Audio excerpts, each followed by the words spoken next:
Pinasinayaan kanina ang showcase area ng 18 billion peso Pasig River Urban Development Project sa Maynila. Hindi lang ito umano beautification project, kundi layon ding makatulong sa transportasyon at turismo. Nasa lugar mismo si Ivan Mayrina. Ivan! Yes, magandang gabi, Vicky. Tingnan mo naman itong kinatatayuan ko. Akala mo Europe ano?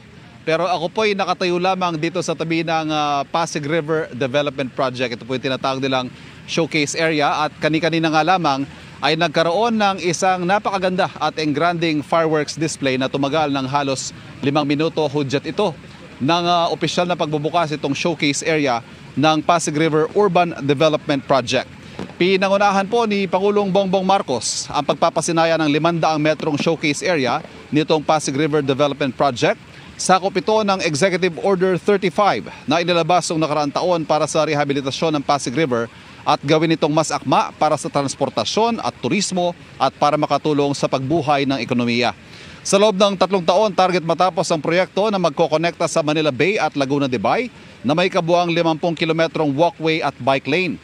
Magkakaroon din ng isang Central Park na hihigit pa raw sa Luneta na tatawagin namang Marcos Park. Ayon kay DASUD Secretary Jerry Acuzar, ang 18 bilyong pisong pondo para sa proyektong ito ay manggagaling sa pribadong sektor na magtatayo ng mga negosyo sa kahabaan nito. Si First Lady Liza Araneta Marcos daw ang nangunguna sa pagkalap ng pondo para rito. Hanggang 10,000 informal settler families naman ang masasagasaan ng proyekto at ang plano, ilipat sila sa 2 malalaking housing project na itatayo para sa kanila. Sa kanya naman talumpati, nagpahayag ang Pangulo ng buong suporta sa proyektong bubuhay sa Ilog Pasig para makamit ang potensyal nito para sa ekonomiya, transportasyon at turismo. Sound check. Sound check. The transformation we would like to see in Pasig River are not cosmetic in nature. We will not paper over the river's fundamental problems, nor whitewash its grime while leaving the old and rotten still there.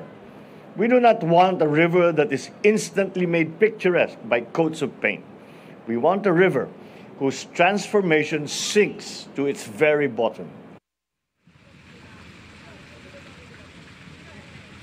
Samantala, para sa mga kapuso natin gustong makita itong sinasabi kong Europe feels, ito hong kinatatayuan ko sa bahagi ito sa likuran ng Central Post Office, yung bahagi nakaharap sa Ilog Pasig. Mula dito, tanaw ko ang Joes Bridge. Sa kabila naman, yung MacArthur Bridge. Bukas na po ito sa publiko at tamang-tama, medyo malamig-lamig pa ang panahon at magandang mamasyal sa panahong ito. Vicky? Ma-experience na nga yan. Maraming salamat sa iyo, Ivan Mayrina.